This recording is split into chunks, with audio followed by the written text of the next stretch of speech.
En dan dit. Zaterdag is het dierendag. Dus ik dacht, we gaan het over dieren hebben. En vandaag zag ik dit bericht. Gizmo verovert de harten van passanten op de Nieuwe Binnenweg.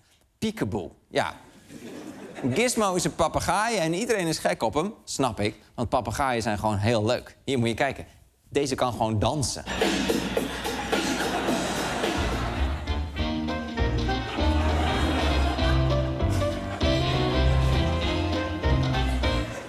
Cool, toch? Deze kakatoe kan 14 verschillende dansmoves. Dat is 13 meer dan ik. Oké.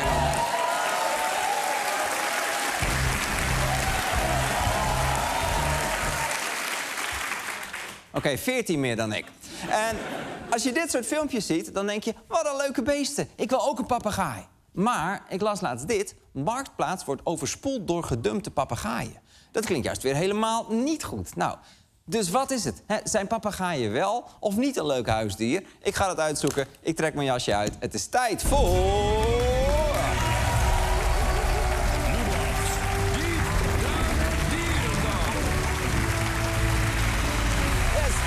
Dierendag.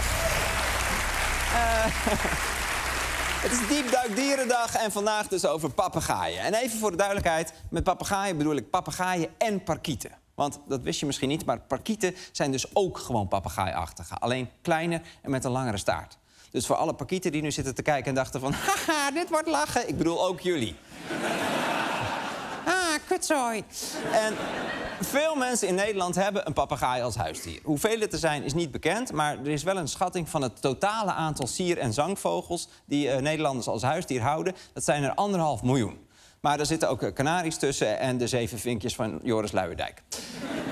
De correspondent heeft uitgezocht dat er op Marktplaats elke dag meer dan 300 advertenties met papegaaien of parkieten worden geplaatst. Dat is dus serieus waar, meer dan voor laboeboes. Ja.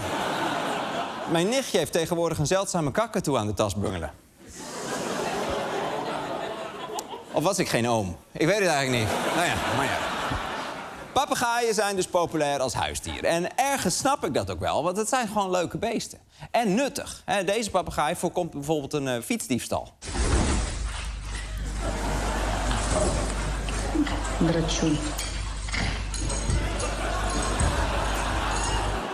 Ja, deze is dan later betrapt op doping, maar het blijft knap, En ook leuk, als je ze goed traint, kun je ze gewoon buiten laten rondvliegen... en aan het eind van de dag komen ze dan weer terug. Misschien heb je ze wel eens zien vliegen in Almere buiten. De 4 papegaaien van Richard Weijers. Ze vliegen geregeld door de buurt en trekken daarmee veel bekijks. Gaan nu naar Almere stad, dan gaan ze naar Almere stad. Gaan ze naar Lelystad, gaan ze naar Lelystad. Meneer, dat je papegaaien hebt, betekent niet dat je alles 2 keer hoeft te zeggen. Hè? Maar goed. Maar wat is er eigenlijk nou mis met papegaaien? Nou, het begint al met waar ze vandaan komen. Tot 2007 werden papegaaien vaak in het wild gevangen. Nu in Suriname het jachtseizoen is aangebroken... trekken de inlanders er weer op uit met hun netten en lijmstokken. Gewild zijn de papegaaien, toekans en andere exotische vogels. Ja, jezus, dit is dus ook waarom je nooit moet bankdrukken zonder spotter. Toch? Oké, maar dit zijn dus wel beelden uit 1998. Dat is lang geleden. Als je ziet wat er nog meer in dat journaal zat... dan merk je wel echt, dat was echt een heel andere tijd. In Tel Aviv hebben gisteravond zo'n 50.000 Israëliërs gedemonstreerd tegen premier Netanyahu. Volgens de demonstranten is het zijn schuld dat het vredesproces helemaal stil ligt. Oké, goed. Die gevangen papegaaien werden allemaal de hele wereld overgesleept om verkocht te worden. En even voor de duidelijkheid, dat was toen dus nog legaal. Nederland verleende elk jaar tienduizenden invoervergunningen voor wilde vogels. En dat is al verschrikkelijk, maar stropers vingen ook nog eens 4 keer zoveel dieren als ze verkochten. Want tussen het vangen en de uiteindelijke verkoop ging 3/4 van alle papegaaien dood. Die konden het zeg maar niet meer navertellen. En dat is toch wat papegaaien het liefste doen, zeg maar. Gelukkig werd de invoer van in het wild gevangen vogels in 2007 verboden. En dat betekent trouwens niet dat het nu niet meer gebeurt... want een papegaai in het wild vangen is vaak goedkoper dan zelf fokken. En als je ze gaat fokken, kun je ook beter wilde vogels gebruiken... want volgens een papegaai-expert zijn die beter seksueel opgevoed door hun ouders. Ja. Want niet wilde vogels zien vaak op veel te jonge leeftijd natuurdocumentaires. Hebben een heel onrealistisch beeld van seks. Er worden dus nog steeds vogels het land ingesmokkeld en dat gaat vaak goed mis. Zoals toen deze vogels uit Suriname werden gesmokkeld in tandpasta-verpakkingen. Wacht, ik zit te kijken. Die heb ik vanmiddag nog gekocht. Wat, is dat wel goed gegaan eigenlijk? Even kijken hoor.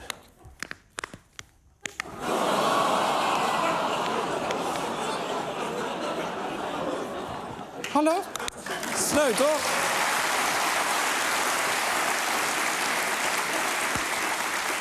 Oké, nou ja. Officieel mag je in Nederland alleen vogels verkopen die hier gefokt zijn. En dat fokken, dat is bij papegaaien echt een gouden business. Vooral de wat grotere papegaaien. Hier, een kakatoe, die levert zo'n €750 op. Een grijze roodstaart, €1300. En ara's zitten rond de €1500. Even voor het beeld, daar kun je een hele schuur vol slachtkippen voor kopen. Maar goed, die kunnen niet je naam leren zeggen. Hè? Behalve als je Puk Kok bent. Er valt dus... er valt dus goed geld te verdienen met het fokken en verkopen van papegaaien. Maar niet iedereen houdt zich aan de regels. Zoals deze Nederlandse handelaar die een truc had bedacht om beschermde papegaaien toch naar het buitenland te kunnen exporteren. Een van die trucjes die sommige handelaren gebruiken is het verven van veren. Dat is ook met deze papegaai gebeurd. Zijn vleugels zijn eigenlijk geel, maar groen geverfd. Vogels vermommen om ze in het buitenland te kunnen verkopen. Dat mag absoluut niet. Schande, dieren verven, what the fuck? Dat doe je niet.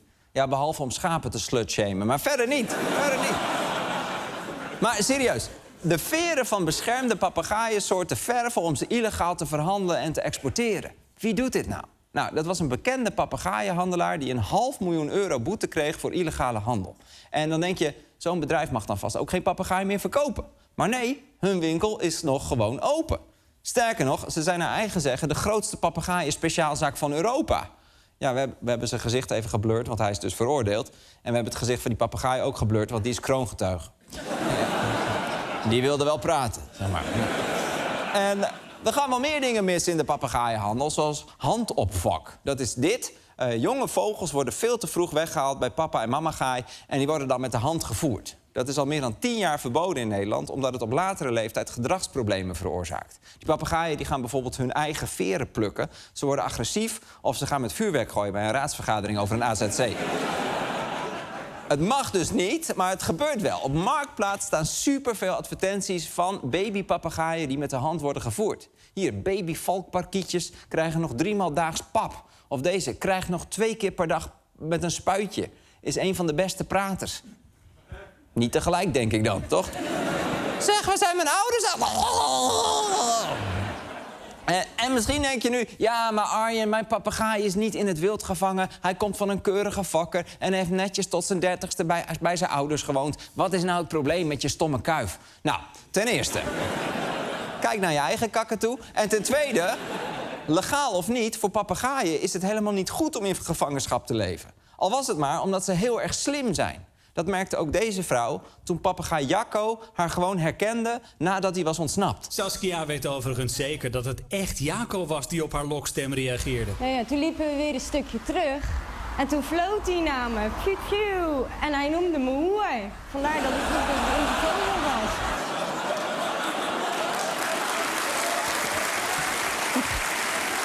Ja. Maar ik moet eerlijk zeggen, als mijn huisdier mij hoer noemde, zou ik hem niet gaan zoeken. Denk ik niet, nee.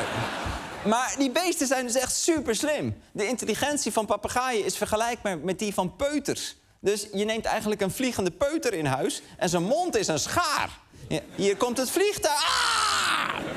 Papegaaien zijn zelfs zo intelligent dat ze de betekenis van woorden kunnen leren. Hier, dit is de grijze roodstaartpapegaai Alex. Die heeft op Harvard geleerd om te tellen en kleuren en vormen te onderscheiden. Jezus, hij is gewoon naar Harvard geweest. Nou, even kijken wat hij kan. How many keys? You're right. What's different? What's different? Color. That's right. And what color bigger? What color bigger? Good birdie. Oh, you're such a good boy. How many green wool? Good parent. Vet, toch? En Alex kon dit dus met combinaties die hij nog nooit eerder had gezien. Hij snapte dus echt wat hij zei. Dat is al 1 cognitieve stap boven de troonrede van Willem-Alexander. En omdat ze zo slim zijn... We gaan door, we moeten door. Omdat ze zo slim zijn, kost goed verzorgen evenveel tijd als bij een kind van 4. Papegaaien zijn namelijk groepsdieren en als je ze alleen in een kooitje stopt en niet stimuleert, dan kunnen ze een probleemgedrag ontwikkelen, zoals krijsen, bijten, veren plukken of straatintimidatie. Niet de prostituees op de Ouderzijds Voorburgwal trekken de aandacht, maar papegaai Coco. Sinds een paar maanden fluit en flirt Coco vanuit zijn raam er lekker op los. Maar heb je dit Coco moeten aanleren of kwam je er zelf achter? Hij doet alles zelf. Alles doet hij zelf. Ja, en misschien dat deze eigenaar heel goed voor zijn dier zorgt, hoor. Maar ik zie hier een intelligent dier in een kooi dat vrijwillig contact zoekt met Britse vrijgezellenfeesten. Alleen dat al lijkt me een schreeuw om hulp. Bovendien heeft die papegaai een kaalgeplukte borst. En dat is ook geen goed teken, want dat doen ze meestal als ze gestrest zijn of zich vervelen. Dan gaan die dieren aan zichzelf plukken tot ze kaal zijn. Dat is bij onze Diederik ook gebeurd. Arme jongen, vroeger zag hij er zo uit. Maar toen kwam die halve finale tussen Ajax en Tottenham. Maar behalve aandacht hebben papegaaien ook nog veel ruimte nodig. Deze mensen zorgen daarvoor. Zo, kom maar, hop. Veel mensen denken, bij vogel kan dat niet, toch? Maar dat is alleen maar zo ver gekomen omdat ik werk thuis. En wij kunnen dagelijks heel veel tijd besteden aan de contact. Vakanties die zijn, dat is afgelopen. Ja, wauw. Dat is ervoor nodig. Niet met vakantie gaan, elke dag thuis werken en hopen dat je baas niet kijkt als je op tv toegeeft dat je de hele dag met je papegaaien bezig bent. Oké, nou, veel tijd en ruimte dus, maar ze maken ook nog eens een boel herrie. Hier, deze man heeft een loods waar mensen hun papegaai kunnen stallen als ze op vakantie gaan. Luister maar even mee. Ah, hij is open. Dat is wel geluid trouwens, hoor.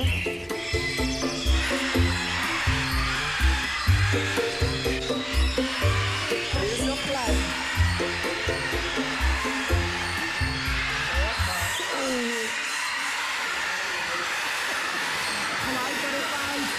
Jezus. Dit is nog erger dan een varkensslachterij in de Balorg.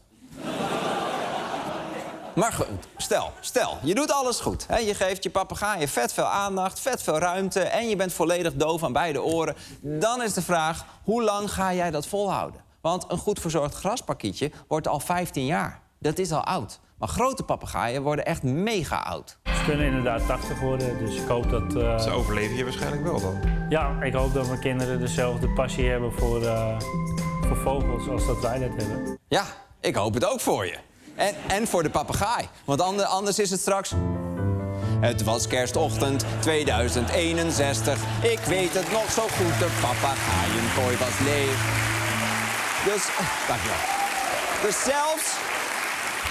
zelfs als je nu extreem veel tijd en ruimte hebt en die herrie geen probleem vindt, moet je bedenken dat je er levenslang aan vastzit. Want als je over 40 jaar kleiner gaat wonen, moet dat beest dus alsnog weg. Maar veel mensen bereiken dat punt al eerder als ze merken hoe heftig het is om zo'n beest te hebben. Op Marktplaats staan daarom dus heel veel advertenties van mensen die hun papegaai wegdoen met pijn in het hart. En in hun oren waarschijnlijk. Ja. Kijk maar, met pijn in het hart bied ik mijn papegaai aan. Door werk heb ik er de tijd niet meer voor. Of met pijn in ons hart moeten wij een beter plekje zoeken voor onze schatjes. Wij hebben er de tijd en de aandacht niet meer voor. Of deze, in verband met gezinsuitbreiding zoeken wij een ander goed huis voor onze grote Alexander Parkieten met pijn in het hart. Ja, snel wegdoen voor de baby komt. Hè, slim, want papegaaien leren heel snel welk geluid de meeste aandacht oplevert.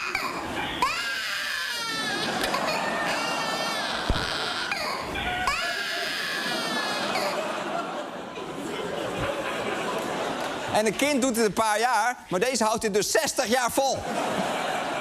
Marktplaats staat echt vol met papegaaien die met pijn in het hart worden weggedaan door mensen die dachten dat het leuk was om een papegaai te nemen tot ze ontdekten wat dat betekent. Echt, als jij een papegaai neemt, eindigt het op één van deze 2 manieren. Of dat dier heeft een kutleven, of jij hebt zelf geen leven meer. En sommige mensen worden dolgelukkig van het laatste, hoor.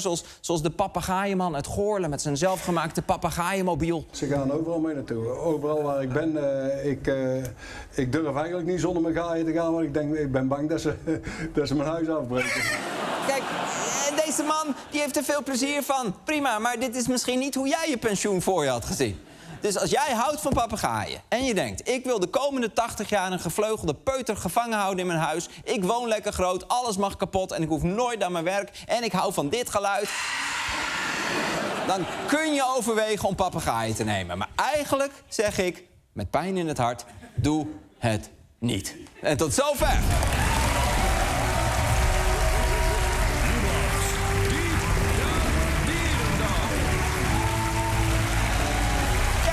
De show! Afleveringen zijn terug te kijken op Videoland, fragmenten op YouTube. Dit was Lubach, ik was Arjen. Veel plezier met je weekend en we zien elkaar maandag.